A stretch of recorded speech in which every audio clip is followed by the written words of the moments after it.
For stage three, guys, we got a nice topic. So a topic that I pretty much pick up randomly, and because we here like to always talk about like animated shows or animes that are pretty much obscure or maybe like hidden gems that not many people know about. Sometimes new IPs for people to discover. And the other night I was like browsing through my HBO Max and I just boom discovered Primal and I mean not, I don't say not discover. I saw the logo before. I just haven't sit down to watch. I didn't have anything particularly to watch at that night, so I just hit play. And oh man, what a surprise! That show, it's amazing. I just cannot express how good that show is. Uh, and just to give you guys a little bit of context, when I'm talking about Primal, it's not the Nicolas Cage movie that he did in 2019. No, Unfortunately. no, no. We'll discuss that maybe in a future date. This is an animated show for Adult Swim, Cartoon Network. It debuted on October 7 last year, 2019, and it was done by this guy, Gendy. Tarkovsky. That one. Yeah. I will not dare to pronounce it. Tarkovsky, right? It's like it sounds Russian. It's from out there, yeah. But he's the like one Polish or Russian or whatever, but he's out there, yeah. Yeah, He's the villain in Queen's Gambit. probably one of those chess players, yeah. But he worked on Dexter's Lab and Samurai Jack. Shit, I didn't know that. So this dude, I mean, knows his animation and I believe once I read that he worked before on Samurai Jack, I kind of associate both series right away, and I'm going to explain a little bit why by giving you a little bit of context about the series. So, Primal is basically a simple concept. It's based on fantasy prehistoric times. It's about two protagonists. One is Spear, which is a caveman, and the other one is Fang, which is pretty much the Tyrannosaurus. Is it? It's a dinosaur, but I don't think it's a Tyrannosaurus though. It's like a semi kind of smaller Like T-Rex. a small one. Yeah, Like Yeah. a big raptor, it's like maybe? it's a female T-Rex. Mhm. And basically the show is about their bonding and I'm gonna go spoilers free first. They bond about some situation, and this world is brutal. This world wants to kill them at all cost, and they're trying to survive this world, and they bond because of that. One of the amazing things about this show is the fact that there's no dialogue. They don't talk. It's all about grunt here, grunt there. They're pretty much everything, all the expressions, all that is going on, all the emotions are through what they're experiencing, what you're seeing on the screen, and pretty much a look, a grunt, a music. That's how you notice what's going on in this world. But it's so well done. So well done. The animation it's crazy good. It's like watching a comic book unfold, and it's very gory.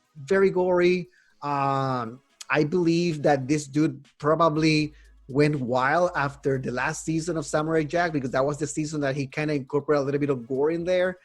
And the reason why I was able to maybe link those two was because the character is pretty similar in a way that, I mean, Samurai Jack does talk, but he doesn't talk as much. He's a very silent protagonist, and you gotta pretty much communicate and understand what's going on based on his feelings, on his face, on his template, on what he's going through, to get a lot of this story, which is really hard to do.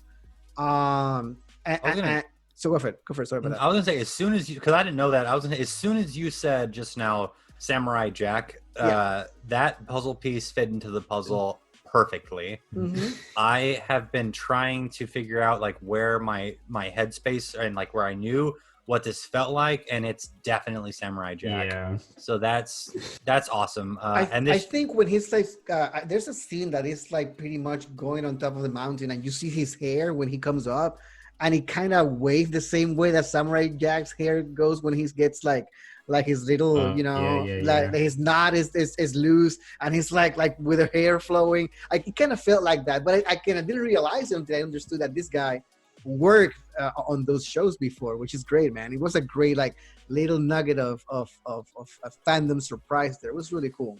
The show's really good. I'll speak first just because I haven't seen. Oh yeah. And this is basically what I'm going to ask you guys. What do you think about the show? My bad. Go ahead, Chris.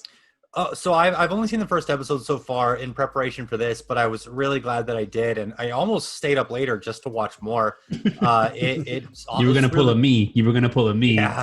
I Oh, knew it. As soon as I told you guys watch it, say, oh, I know it's everything. Like, okay, man, I'll watch it as soon as I can. But I knew, It's as soon as hard. you hit play, I knew it. I knew it was gonna be like, God, this is good. What is this? yeah, Because it roped me in. I was saying prior to recording that it feels a lot like MTV superheroes, so like the Max, yes, Aeon Flux, Yeah. he has that flow. Yeah, Spawn.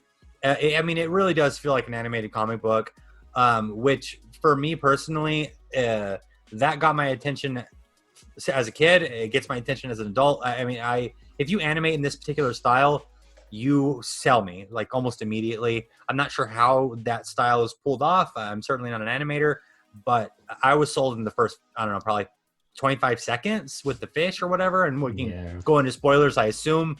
But I loved it, man, and I'm looking forward to watching the rest. what do you think about the show, man? That first impressions right there. Bro, honestly, I enjoyed it. I was really only just gonna watch the first episode just to like get my feet wet. But nah, man, I ended up staying a little later and I watched the second episode because I'm like, nah, you know what? I need to see what, like, at least just more What content for happened me, with man. them, right? Yeah, man, just to see what's up. And they bring it just to bring it back to like your both of your point of views in terms like when you said he was like he helped with Samurai Jack, and then what you Chris just pretty much said that it kind of just like lit a light bulb on that. Like as soon as Will said that, I was like, dang, yo, like it just made sense, dude. You're right.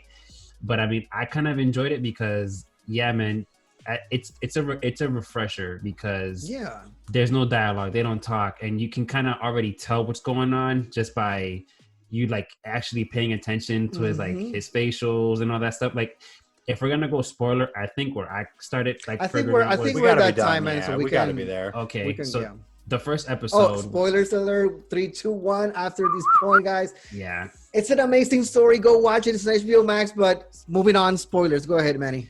I'm not gonna like reveal everything, but like there was a specific scene in the first episode where like it was like a tragedy in the beginning that happened to him, and he's in the cliff, and he's like, you can tell he wants to kind of just like give up, and then looks at the sun and sees his family, and it's like that moment is like, yeah, we're gone, but don't give up on yourself, like you got more to live for. Like that's pretty much what I got on that, and there was like no speech or nothing, and I was like, man, the fact that I can kind of already understand that, and like they don't have to say nothing, like this is going to be a good show, especially the second episode. You will get a lot of that in the second episode. I wanted to sell a little bit, if I can, how interesting the lack of dialogue is, because first off, I didn't even realize after the episode that there was no talking. It's done so beautifully, like in that art style, but it's pretty decently rare that my girlfriend will kind of go from this guy to suddenly for like the entire thing. A little bit, just that looks interesting. Yeah. And it happened for the probably after like the 4-minute mark. I think it really entices you with the lack of dialogue, and I think it's a beautiful art choice, and I think it's done perfectly. Yeah, it's one of those shows that, like Manny said, and you're mentioning right now, it kind of makes you pay attention, and it's so refreshing because in a world like you said, we live is for the most part like plug into these things, and we just basically just maybe like having everything on the background so we can listen, and we're just paying attention to this. This show actually makes you like probably just focus on something, and just get the most out of that thing, and it's great, man. I love it for that. The sound style too. Whoever's credited with the sound. Very nice. Music really nice. I mean, like I said before, the show is really simple. Going to spoiler territory, like Manny explained, basically a tragedy happened. This dude, he lost his family to this world. I don't want to say how though. Like no, let's just leave it at that. But the way they lost was crazy. It's within minutes. Like you guys don't know. The first episode is pretty much all the spoil. You watch this first episode, everything else is basically surviving. Yeah. But then he relates to this dinosaur because the same thing happens to him. He loses his family to this world, so they quickly bonded, and you know what they bonded. They haven't said a word because there's no talking. They don't talk, but you know they bonded because they're in the same place. So it makes you like just follow the story based on observation, based on what you're seeing, what you're feeling, because this dude is pretty much felt like he lost everything. Like Manny said, that scene that he went all over the top of that mountain to end it all, that's so powerful. That's when I knew I was into this guy's journey. That's the moment I said, dude, I need to follow him.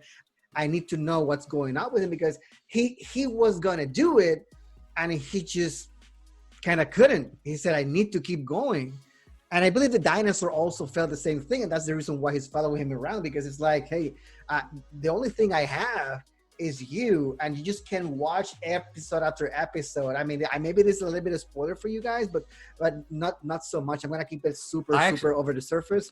It's basically you see their bond growing time over time because of their experiences, and it's amazing. I don't want to stray away from the show itself for more than 50, 60 seconds, but just in the way that we sometimes do. Do you guys? I'm curious now, because I haven't watched Adult Swim outside of like Rick and Morty in years and years. Do you? Because Will found this by accident. It sounds like. Do you think that Adult Swim is sitting on some other like hidden gem sleepers, or? And again, I don't want to touch on this for too long, but it's hard to say, man. Adult Swim always have their hit and misses with me. I mean, you're a fan of Space Coast to Coast. Tell me why Space Ghost is in my head too. It's weird. I'm immediate. I'm not thinking Aqua Teen or any of that. I'm thinking Space Ghost right now. It feels that belongs. This show, it has Adult Swim written all over the place. Authentic. Yeah. It's like original. And it's good. It's amazing. I believe when it comes to your question with Adult Swim, to me it's been always a hit and miss.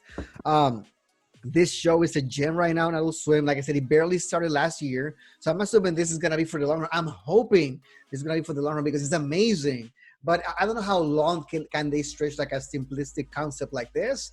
I don't know if Adult Swim has something else going on that can match this at this moment. But if it does, I'm happy with this. I just hope that it keeps going. Right now, like I said, I didn't watch it on Adult Swim. It's there. If you want to watch it there, that's fine. It's streaming right now on HBO. So I believe the first 5 episodes, I believe the remaining 5 of that first season are on Hulu. I haven't checked. I'm missing 5. But I don't know, man. I'm hoping that Adult Swim, if they don't have anything else, they have to step it up, man.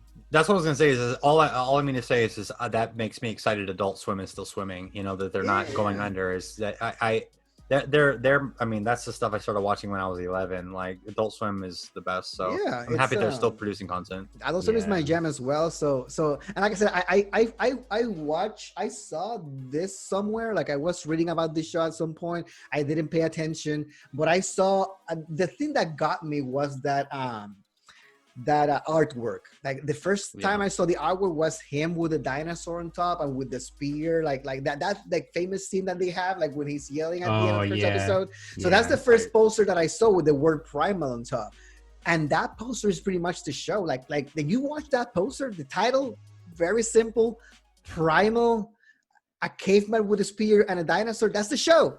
That's the show. But it's amazing.